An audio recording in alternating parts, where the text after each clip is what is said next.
langsung. Assalamualaikum warahmatullahi wabarakatuh. Sebelumnya saya mengucapkan selamat pagi buat Bu Devi. Di sini saya ingin mempresentasikan penilaian sumatif akhir jenjang saya. Oke. Pertama-tama izinkan saya untuk memperkenalkan diri saya. Nama saya adalah Daniel Hidawan. Saya lahir di Surakarta 5 April 2006. Saya kelas 12 BCL 1 absen 9. Rumah saya di Jalan Argopuro nomor 31 Talang Banaran Baru Turi Cemani Kecamatan Grogol Kabupaten Sukoharjo Jawa Tengah. 6 bulan yang lalu saya sudah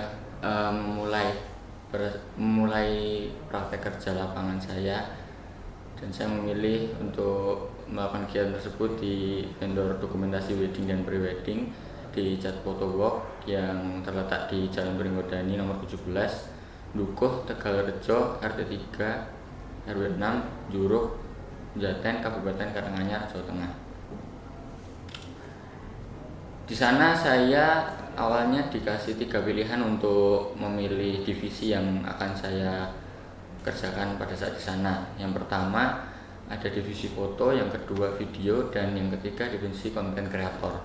Nah, alasan saya memilih divisi konten kreator di sana karena sebelumnya foto atau video sudah cukup saya pelajari pada saat di sekolah. Jadi saya ingin keluar dari zona nyaman saya dan mempelajari konten kreator. Di sana pada awal bulan saya dipercaya untuk membuat ucapan anniversary dan hari-hari besar untuk story di Instagram Cat Photo Walk pada setiap bulannya. Setelah itu mulai pertengahan saya diberikan tanggung jawab untuk mendesain layout untuk feed yang nantinya juga akan diupload ke feed Instagramnya Cat Photo Walk, dan membuat konten reels yang berisi tentang edukasi bagaimana dunia dokumentasi wedding dan prewedding, serta membuat behind the scene jika ada tugas di lapangan, entah itu prewed ataupun wedding, ataupun membuat konten sekalipun. Saya juga mengeditnya itu dengan sendiri, maksudnya saya ngedit sendiri di aplikasi yang mungkin menurut saya masih baru, seperti di iVideo atau di Filmora seperti itu. Dan setelah itu mulai udah awal tahun di 2024 saya diberikan tugas untuk membuat sneak peek story sekaligus memegang akun baru dari Cat Photo Walk yang bernama Line Story. Di sana saya membuat sneak peek, membuat press list untuk untuk menu, daftar harga seperti itu. Semua merupakan bagian penting dari strategi konten untuk meningkatkan interaksi dan keterlibatan pengguna. Nah, paparan saya, kemampuan yang saya miliki sebelum PKL, saya memiliki beberapa hard skill lebih tepatnya, seperti menulis naskah yang meliputi penyusunan cerita, pengoperasian kamera, lighting, audio, dan juga editing. Namun secara soft skill saya akui saya belum begitu menguasai, terutama cara berkomunikasi kepada atasan ataupun klien ataupun rekan kerja seperti itu.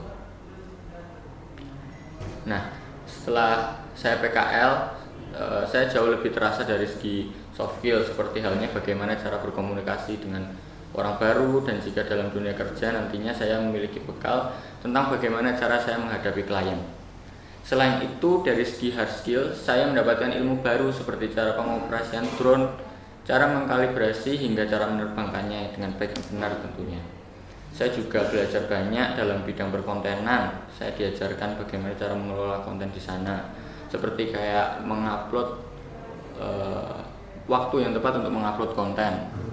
Bahkan di sana saya juga baru tahu kalau ternyata untuk mengupload konten itu ada hari-hari tertentu dan jamnya pun beda-beda. Misal kayak hari Senin itu diuploadnya jam 6, atau hari Selasa itu diuploadnya jam 4, jadi ternyata beda-beda. Dan itu ilmu yang baru saya ketahui. Dan ternyata selain itu juga di dalam dunia perkontenan itu ada yang namanya schedule dan mirroring. Nah, itu istilah-istilah yang baru saya pahami saat mempelajari konten di Ijaz Photowalk. Mirroring itu contohnya misal di Reels kita upload dari A sampai D, kita di TikTok menguploadnya dari D sampai A. Begitu. Cara copywriting pun juga diajarkan di sana, seperti cara menulis caption yang baik dan benar, dan poster untuk story yang sifatnya temporer. Nah, selanjutnya adalah keterkaitan normatif adaptif dengan jurusan maupun PKL saya. Yang pertama adalah bahasa Indonesia. Di dalam bahasa Indonesia, ilmunya yang berkaitan adalah biasanya saya gunakan untuk penulisan skenario konten, dialog, ataupun biasanya penyusunan proposal, izin, dan surat menyurat yang lainnya. Untuk matematika, itu biasanya saya gunakan untuk menulis anggaran produksi, perhitungan budget, dan biasanya kalau dalam pengoperasian kamera saya terapkan dalam pengaturan segitiga exposure dalam kamera. Misalnya untuk menghitung shutter speed, biasanya harus menerapkan rumus 2 kali frame rate. Jika frame rate-nya 25, maka shutter speed-nya adalah 1/50. Seperti itu. Selanjutnya adalah sejarah dan seni budaya. Memahami konteks budaya dan sejarah untuk pengembangan cerita dan tema yang pasti berbeda-beda untuk setiap klien ataupun karakter dalam dunia perfilman. Selanjutnya agama. Agama yang mempengaruhi perfilman melalui nilai-nilai dari tema cerita. Jika dalam dunia dokumentasi wedding dan prewedding itu biasanya saya belajar dari segi agamanya. Kan jika pernikahan orang kan biasanya beda-beda, ada yang Islam, ada yang Kristen, dan lain-lainnya. Nah, karena itulah setiap acara atau setiap rondon-rondonya itu biasanya berbeda-beda karena perbedaan tema agama itu tadi. Selanjutnya adalah bahasa Inggris.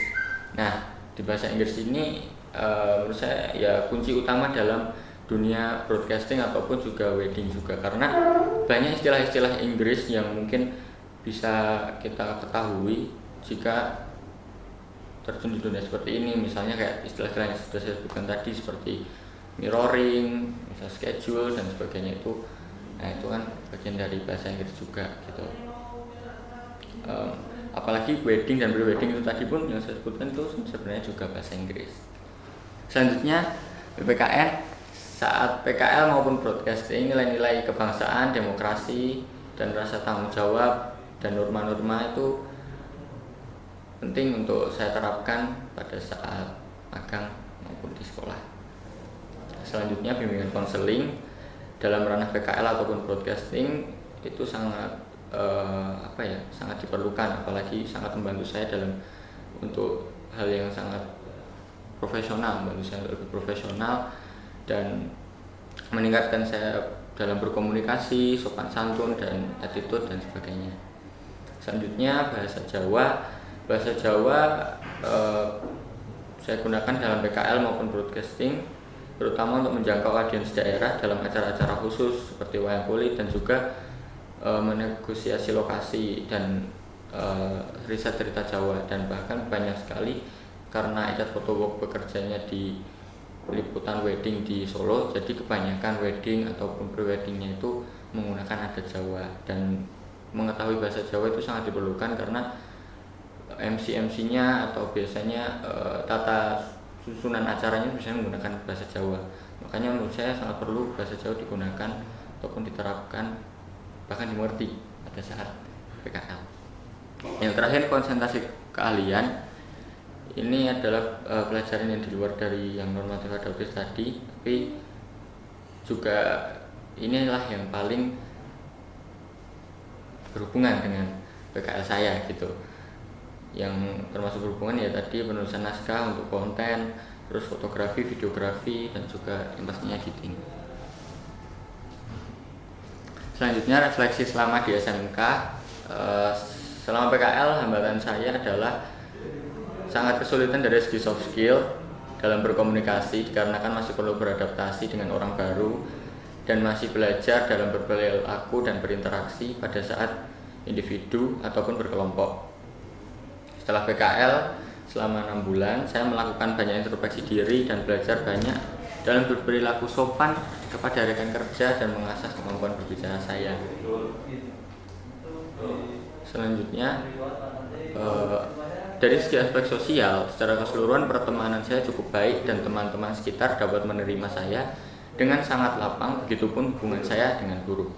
Sama halnya saat PKL, hubungan saya dengan rekan-rekan kerja cukup baik, begitupun juga atasan saya yang sangat menerima saya dengan sopan dan terbuka. Untuk aspek fisik, sekolah menengah kejuruan di SMK saya secara umum dapat difokuskan pada kondisi fasilitas, keamanan, kesehatan, lingkungan belajar, konservasi energi, kemitraan industri, pengembangan kemampuan fisik siswa, keselamatan siswa, penggunaan teknologi, dan pengembangan karir siswa. Untuk aspek fisik di tempat PKL saya sudah cukup baik dari segi fasilitas, seperti kondisi studio yang cukup luas dan terorganisir, perlengkapan fotografi yang memadai, lingkungan kreatif yang sangat inspiratif, kenyamanan dan kesehatan, serta lokasi yang menurut saya cukup strategis karena dekat jika ingin kemana saja, mau keluar kota ataupun ke dalam kota karena itu di perbatasan. Dan semua ini meningkatkan produktivitas dan kualitas kerja PKL saya maupun saya sendiri. Nah, berikutnya adalah dokumentasi saya selama magang di sana. Nggak banyak banget, cuman ya gitulah. Coba dijelaskan. Oke, kalau yang paling pertama ini saya itu lagi ngedit untuk sneak peek yang tadi saya bilang untuk story Instagram, dan di gambar yang selanjutnya itu pre-wed di Colomadu sana itu pagi-pagi pada saat tanggal merah pada saat Natal. Nah, selanjutnya ini pre-wed pertama saya. Pre-wed pertama saya waktu di lapangan bandara lapangan golf bandara ya, di sana itu periode pertama saya ini. Nah, selanjutnya ini kalau ini wedding di daerah dekat Sababuana sana, ini wedding pertama saya juga di situ. Yang mana? Yang di bawah, paling bawah. pojok. Oh, ini saya tuh mau berangkat ke lapangan sama bos masih cat di sana. Kalau yang itu yang sama teman-teman bertiga itu waktu ke Jogja tuh priwet juga. Terus nah, selanjutnya harapan dan cita-cita. Harapan saya setelah lulus ingin melanjutkan pendidikan ke jenjang yang lebih tinggi, ke perguruan tinggi di Institut Seni Indonesia Surakarta, tentunya lewat jalur UTBK karena kemarin SNBP merah seperti perfect saya ini. Nah, terus cita-cita saya semoga bisa menjadi sutradara ternama di Indonesia dengan beberapa karya yang masuk ke festival film internasional gitu, dan membanggakan Indonesia. Sekian, terima kasih. Terima kasih banyak. Sekian presentasi penilaian sumatif akhir jenjang saya. Wassalamualaikum warahmatullahi wabarakatuh. Oke, Mas Devi mau tanya ya. Ya. Tadi kan sudah cerita banyak tentang Icat Kotowo, terus kamu cerita banyak tentang jobdesk kamu. Yang pertama tadi jobdesknya kamu sebagai apa? Content creator. Ya. Terus setelah itu apa? Yang fokusnya di content creator. Iya, lebih fokusnya content creator, tapi terkadang misal lagi ada yang nggak masuk, misal atau Andi ataupun Yahya, saya merangkap. Oke. Terus tadi banyak istilah yang kamu pelajari tentang upload jadwal, ya kan, di medsos. Kenapa kamu bilang tadi setiap hari Senin dan jam? Biasanya hari Senin jam 6. Alasannya kenapa? Katanya itu bisa meningkatkan engagement aja, karena banyak pengguna yang menggunakan di hari itu tuh biasanya jam segitu. Menurut Mbak Iris. Setiap hari Senin dan Jumat kan Mas. Senin dan Jumat. Dan jamnya apakah sama? Berbeda. Kalau Jumat biasanya di sore jam 4 atau jam 5 gitu. Jam 4 atau jam 5. Oke. Itu juga karena Iya. Penonton medsosnya juga. Iya. Terus tadi ada istilah mirroring, ya kan? Kalau di reel dari A sampai Z misalnya. Z misalnya. Tapi kalau di TikTok dibalik. Iya, dari Z sampai A. Apa alasannya? Karena ditakutkan nanti aplikasinya itu mendeteksi ada kesamaan konten. Jadi secara penonton juga nanti akan berbeda. Terus aplikasi apa yang menurut kamu baru yang kamu temui di tempat PKL? Photoshop itu ya sebenarnya nggak baru, cuman saya belajar banyak bangetnya di sana. Photoshop, terus Filmora, After Effects. Filmora itu tentang untuk editing video. Terus kamu belajarnya langsung dari pembimbing langsung atau kamu otodidak nyari sendiri? Kalau yang Photoshop dari pembimbing. Kalau yang editing video biasanya otodidak. Ya Mas Akala, secara kesimpulan apa yang kamu dapat? Poin penting apa selama 6 bulan ini? Pengalaman kerja itu. Pengalaman kerja yang seperti apa? Yang seperti apa ya? Menyenangkan di dunia industri, apalagi vendor dokumentasi wedding dan pre-wedding. Banyak belajar, banyak untuk bisa menangani orang-orang baru gitulah, komunikasi dengan orang baru. Itu secara soft skill ya? Iya. Komunikasi dengan orang-orang baru kan berarti secara soft skillmu. Berarti soft skillmu itu kamu sudah belajar tentang komunikasi dengan orang baru, bagaimana caranya. Secara hard skillnya? Untuk hard skill banyak diajarin. Kalau untuk foto ya cara memoto untuk wedding, cara color grading dan sebagainya, itu sortir foto bagus seperti apa gitu. Berarti pengaplikasian yang ada di sekolahan apakah juga penting di tempat PKL? Maksudnya sesuai nggak, sinkron nggak kompetensi pengaplikasian? Misalnya kamu belajar tadi foto, nah di sekolahan terus kamu terapkan juga nggak di tempat PKL? Beberapa saya terapkan, tapi ternyata setelah saya belajar di sana emang banyak hal-hal yang ternyata ada perbedaan, kayak misal SOP dan sebagainya gitu. Kalau misalkan kalau menaruh lensa sebenarnya gitu kan kita nggak boleh sembarangan, bagaimana ya, harus dikembalikan lagi ke tempat yang aman lah istilahnya lah. Itu terkadang ada beberapa mas-mas di sana tuh yang masih kadang udah ditaruh di mana aja. Nah dengan begitu saya justru malah yang nanti yang tak masukin ke tas-tasnya mereka. Saya bilang, Mas tak masukin. Nah ya itu udah bawaan dari sekolah. Berarti kamu menerapkan SOP yang ada di sekolahan, kamu terapkan di sana. Iya. Tentang alat ya. Lalu kendala terbesar yang kamu hadapi selama PKL, yang terbesar menurut kamu, yang ini yang menurut saya paling susah, kendala yang paling susah saya hadapi selama 6 bulan itu apa?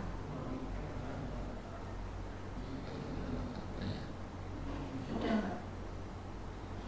Kalau yang paling besar ini sih cara bersikap sama orang baru, apalagi kan di sana juga banyak orang-orang yang merantau kerja di situ gitu. Saya takutnya kayak salah berperilaku atau gimana gitu, karena ada beberapa saat misalkan saya udah ngomong apa saya duduknya gimana gitu, kayak takut gitu. Tapi itu ketakutan aja sih kayaknya. Itu dari diri kamu sendiri. Iya. Berarti kan dari cara kamu masih yang tertutup, yang komunikasi tadi kan. Iya. Dengan orang baru gitu. Iya itu aja. kendala paling besar menurut Iya, kamu? saya rasa itu Kalau dari segi kompetensi nggak ada. nggak ada. Menurut kamu bisa mengikuti semua berarti. Oke Mas Atta, terima kasih sudah presentasi, terima kasih sudah bercerita banyak soal PKL 6 bulan, dan terima kasih sudah menuliskan harapan dan cita-citanya, semoga setelah lulus bisa terwujud. Amin. Ya, Ya. karena ucapan itu adalah doa. Ya. Amin. Ya. Terima kasih Mas Atta, boleh balik lagi ke kelas. Dipanggil selanjutnya ya. Oh, Andi ya. Nanti apa ya?